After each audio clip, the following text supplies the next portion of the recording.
The pros and the cons of the foreign buyer ban in BC and Canada.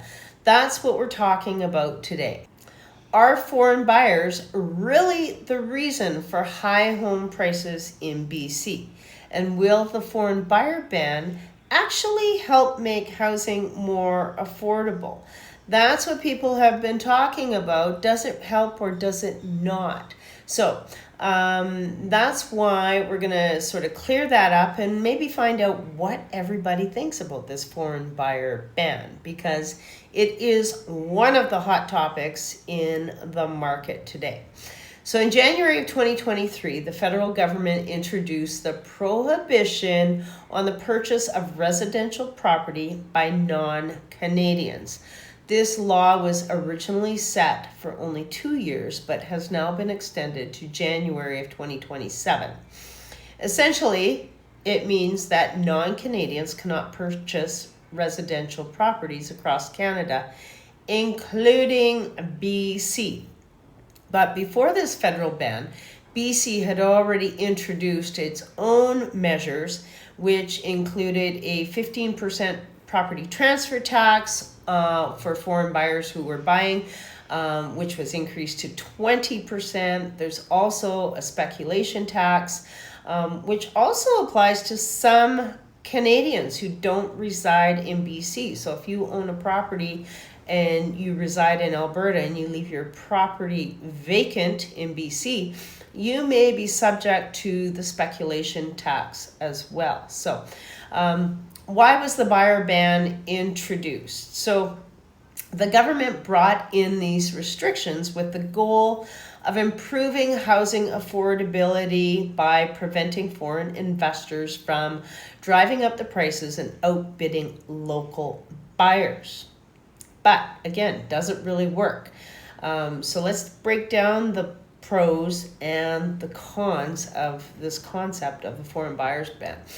On the plus side, the ban is meant to improve housing affordability by making more homes available to local buyers, and also meant to prevent speculative investments that keep properties empty, meaning people just buy them and leave them empty, waiting for them to appreciate and then resell when the price spikes. So, sounds great. Here's the other side of the argument. Is the downsides of the ban include that restricting the foreign buyers doesn't actually do a lot, is one side of the thought process here, or that it actually could hurt the economy by discouraging foreign investment by not keeping the economy moving, by allowing foreign buyers to purchase. There's our Canadian sellers that need to sell and need to find a buyer. Maybe there's not enough buyers in the market, and bringing those foreign buyers into the market might help to stimulate some sales, because at this date and time, being March 19th, things seem to be at a standstill in Vancouver, and it is definitely trickling over to Vancouver Island. So I'm curious as to what you think of the foreign buyers ban. Does it help to stimulate the economy or provide benefits to Canadians by making more properties available to Canadians?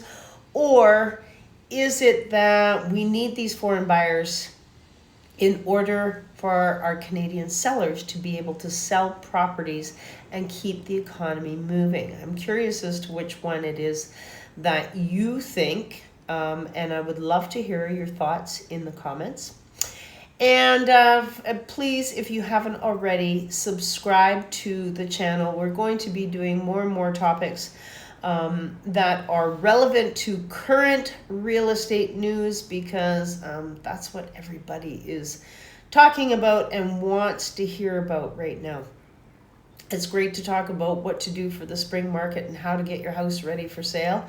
But I think we've beaten that to death, and I think that the public really needs to hear about what is going on in the economy, and how it concerns them directly. So please do subscribe and reach out to me directly if you have any questions at all about the Canadian real estate market, or particularly your local neighborhood on Vancouver Island. Thanks so much for watching.